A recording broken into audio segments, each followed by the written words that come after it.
From aspirations around infrastructure to political cracks in the investigation into the insurrection, there is a lot to unpack with the analysis of Brooks and Capehart. That's New York Times columnist David Brooks and Jonathan Capehart, columnist for The Washington Post. Hello to both of you on this Friday. It's always so good to see you. Let's start with the fireworks this week, David. House Speaker Nancy Pelosi surprised, I think, a lot of people by saying, no, I'm not going to accept 2 of the 5 Republicans appointed to this January 6th Select Committee. And then in turn, you had Kevin McCarthy, the House Minority Leader, saying, well, if you're going to do that, I'm going to pull the whole group. What did you make of all this? Does it move the process forward? What do you think? No, it's round 947 of stupidity in Congress, I guess. We had this commission. The idea is in normal life, in a normal country, the 2 parties would get together, leaders would get together and say, let's do this commission. It's important to understand. We have a basic kind of person we want on this commission, the kind of people who are trusted by both sides, and then we'll put some honorable people, trustworthy people on this commission, and we'll get to the answer. But of course, none of that obtains in this situation. Pelosi and McCarthy never get together. There are very few people trusted on both sides. And then McCarthy takes the extraordinary step of appointing Jim Jordan and Jim Banks, 2 people who are explicitly exposed to the commission and would clearly undermine it.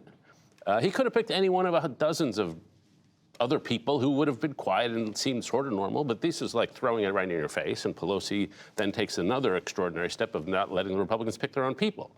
And so it's just one escalation of dysfunction after another, and we're not going to get, at least out of Congress, a bipartisan investigation. What did you make, Jonathan, of the arguments that each one of them was making here, and where does that leave this whole thing?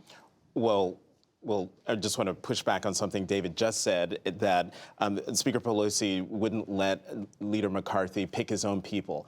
He picked 5 people, or he picked Republican members. 2 of them, as you rightly said, were basically stink bombs in the process. But he was given the opportunity to choose people. He decided to throw a huge wrench in the process. I think I've said it on this air, and I'm going to say it again. For Nancy Pelosi, for Speaker Pelosi, her faith in the Constitution is only second to her Catholic faith. She takes her role as a constitutional officer in the United States government extremely seriously. So for her, getting to the bottom of why Americans stormed the U.S. Capitol to overturn a free and fair election at the behest of the then sitting president of the United States is something that is important to her. It is vital for the history of the country. And so for Kevin McCarthy to do what he did, and then to blame her for, she's the reason why the Capitol Police weren't prepared. To me, listening to House Minority Leader Kevin McCarthy had flashbacks to Benghazi. January 6th is the new Benghazi. Speaker Pelosi is the new Hillary Clinton. She didn't have the Capitol Police prepared enough, is the Hillary Clinton gave a stand-down order. It is theatrics on the part of Kevin McCarthy. It is constitutional duty that Speaker Pelosi is trying to engage in. David, Kevin McCarthy more to blame here than the Speaker? I think on balance, yes, more to blame. I think Republicans should still get to pick, but clearly they would have screwed up the whole works. Why did Jordan and Banks get picked? Well, it could have been so Nancy Pelosi didn't throw them off and McCarthy could have a fit. He must have foreseen that. He's right. Not gonna. And second, it's a further revelatory about where the party is. That it's more a Jordan party than it is a Cheney party, Liz Cheney. Mm-hmm. And so the party's still over there. And McCarthy is not an ideological person, but he probably knows where the center of his caucus is. And just this afternoon, I read a piece in the New York Times by Michael Wolff, who's written 3 books on Donald Trump, just had dinner with him, saying he was certain Trump was going to run for president again. And if he's going to run for president again, then I guess that's the center of the party, and that's what McCarthy has to genuflect to. And given that, Jonathan, that's,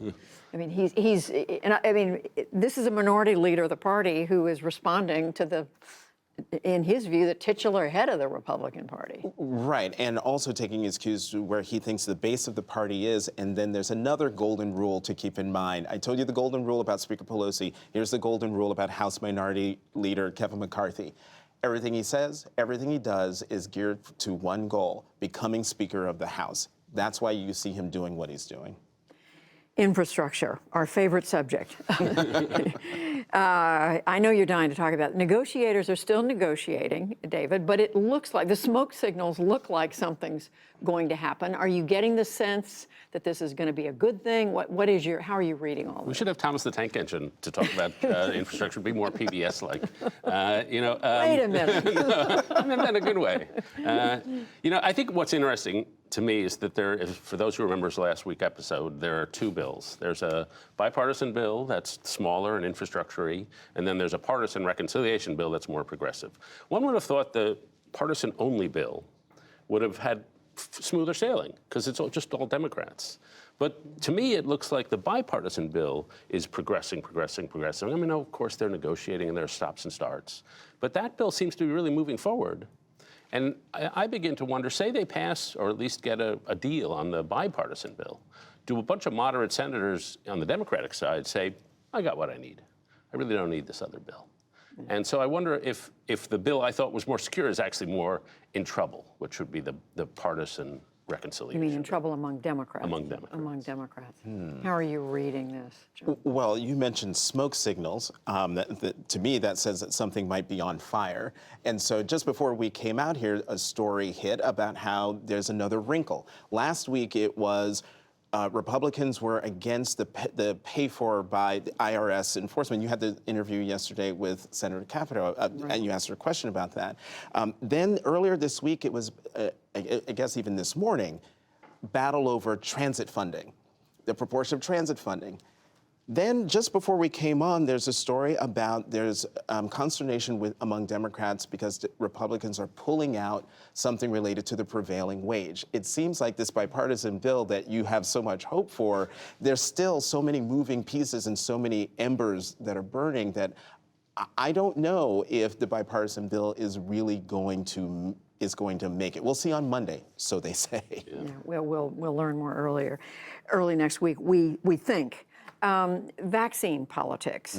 David, we are now seeing a few more Republicans come out and say openly, hey, people, please get vaccinated. Steve Scalise, who's the number 2 Republican in the House of Representatives, a number of Republican governors, including Kay Ivey of Alabama, and I'm reading what she said in part this week. It's time to start blaming the unvaccinated folks, not the regular folks. The unvaccinated let us down. I mean, that's not all Republicans, but it's how significant is it? I loved what she said. I think that is true. If we face a shutdown again, herd economy, poor people laid off, that's not the disease, that's human error, and that's us. And so getting more aggressive the way she is and the way some others strikes me as absolutely right. Will it be effective? I'm not so sure. I think once Donald Trump and other Republicans made it a manhood issue or a freedom issue or whatever kind of issue they made it, it's hard to walk back that culture war signal. And it comes at a time when the party has trouble talking about collective good and the common good and how we're all in this together. And we're certainly all in the air we breathe together. And so I think that has been dug deep into American history, but especially the Republican Party right now. And I'm not sure Mitch McConnell saying a few things is going to reverse that trend. How much difference do you think this could make? This being more... A few more Republicans in the media as well as conservatives. I have to say, David just spoke for me in what he said. I think if we had had a president of the United States who took this seriously when this first came on the scene, if we had a Republican Party that took this seriously enough to warn everyone, their constituents, saying, wash your hands, then put on a mask, then go get the vaccine, we wouldn't be where we are right now. And I agree with David. I think that this has become such a cultural point that even if Donald Trump were to come out tomorrow and say, you know what, not only did I get COVID, I survived it, and I also took the vaccine, and you should too, so you can vote for me again in 2024. He could say all of that. And to David's point, I think the point has been driven so far deep that he won't convince anyone, no one, to get the vaccine who doesn't want to get it right now. How do you, David, I mean, what kind of a divide is this among Republicans? I mean, is it based on science? How do you read what's going on? Yeah, the people I know personally who are not getting the vaccine, for them it was like, they rushed this thing. Who knows what's going to happen to all these people who get the shots in 10 years or 20 years, so why should I take the risk? And that's not completely crazy, but it's based on some sense of general distrust for the establishment, including the medical establishment. And that distrust is the core of this thing. If we lived in a high society where we all felt the institutions of our society could be trusted, we'd all get the shots. But the pervasive distrust, which really started in the 60s and 70s with Vietnam and Watergate and has been ramping up pretty steadily over the last 5 decades, that's the core villain here. And how do you get people to trust each other and society is like the fundamental problem in America right now, and it's a very big one. And there's still a stubborn, or a core out there, Jonathan, of people who are saying, I'm not going to take this. There was a new survey out this afternoon, I think, from the Associated Press. People saying, I am not going to get it no matter what. Which is, it breaks my heart. Because you read stories of I think it was a doctor in Alabama who talked about how before she intubates someone, they plead with her, can I have the vaccine? And she said, I'm sorry, it's too late. And then going to the family members and saying, honor your loved one, get the vaccine. And they tell her, I thought it was all politics. I thought it was a hoax. That just broke my heart, because that says, to David's point, trust in anything and anyone that isn't themselves is completely broken down, completely. And I remember seeing an interview this week with a man in his hospital bed after serious COVID saying even if he had it all to do over again, he wouldn't get vaccinated. That he so distrusts. It's just what you said. Religion is a powerful thing. And I would just say, we've got to make it so to get into any fun thing to do in America, you have to show your card. And that, to me, I think is the only way to do it. David Brooks, Jonathan Capehart, both of you stay safe. The Delta You too, variant is out there. Thanks, Judy. Thank you.